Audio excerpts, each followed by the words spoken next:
আসসালামু আলাইকুম। কি অবস্থা সবার? আশা করি সবাই ভালো আছেন।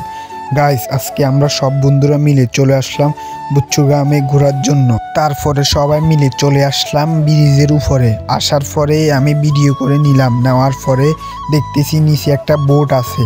এখন এই বোটটার ভিতরে বললো সবাই মিলে যাবে, তাই সবাই মিলে নিচে নামতেছি।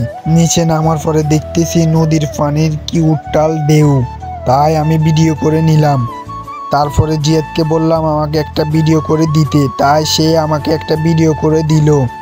তারপরে আবার ব্রিজের উপরে আসলাম। আসার পরে তারা তাদের মতো ছবি তুলতেছে এবং কি টিকটক ভিডিও তৈরি করতেছে, আর আমি দাঁড়িয়ে দাঁড়িয়ে তাদের ভিডিও করা দেখতেছি এবং কি আপনাদের সবার সাথে ভিডিও করে তাদের ভিডিওটা শেয়ার করতেছি। তারপরে আমি ব্রিজটার উপর দাঁড়িয়ে নদীর চারদিক থেকে একটা ভিডিও করে নিলাম, কারণ গাইস এখন বিজনেসে ফানি নাই, তাই আমরা সবাই সুন্দরভাবে দাঁড়িয়ে ভিডিও এবং ছবি তুলতে পারতেছি।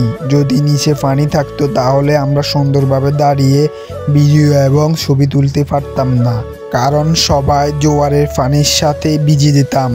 তাই এখন সুন্দরভাবে ভিডিও এবং ছবি তুলতে পারতেছি। তাই আমি আমার বন্ধুকে বললাম আমাকে একটা ভিডিও করে দিতে, কিন্তু ভিডিওর কালারটা খুব ভালো আসেনি।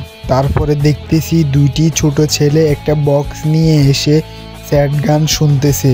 তারপরে দেখতেছি নদীর ভিতরে জোয়ার আসতেছে। একটা ছেলে দেখতেছি বাদাম বিক্রি করতেছে, তাই তার থেকে 10 টাকার বাদাম কিনে নিয়ে সব বন্ধুরা মিলে একসাথে ভাগযোগ করে খাচ্ছি এবং কি দুষ্টামি করতেছি।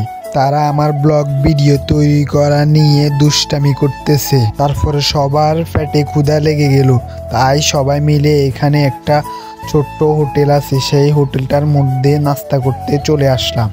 তারপরে এসে যে যার মতো নাস্তা অর্ডার দিয়ে দিল। দেখো গাইস, সবাই মিলে নাস্তা খেতে শুরু করলো। তারপরে আমিও চা নিয়ে খেতে শুরু করলাম। চা খাওয়া শেষে লাস্ট আর একবার নদীর সামনে আসলাম। আসার পরে দেখতেছি নদীর জোয়ার আস্তে আস্তে আসতেছে। তারপরে একবার লাস্ট ভিডিও করে নিলাম। করে নেওয়ার পরে সবাই এখন বাড়িতে চলে যাব, তাই রিক্সায় উঠে বসলাম। তোমরা সবাই আমার ব্লগ ভিডিওটা দেখবে এবং আমার চ্যানেলটাকে সাবস্ক্রাইব করে দিও। সবাই ভালো থেকো, আল্লাহ হাফেজ। আর সবাই আমার চ্যানেলটাকে সাবস্ক্রাইব করে দিও।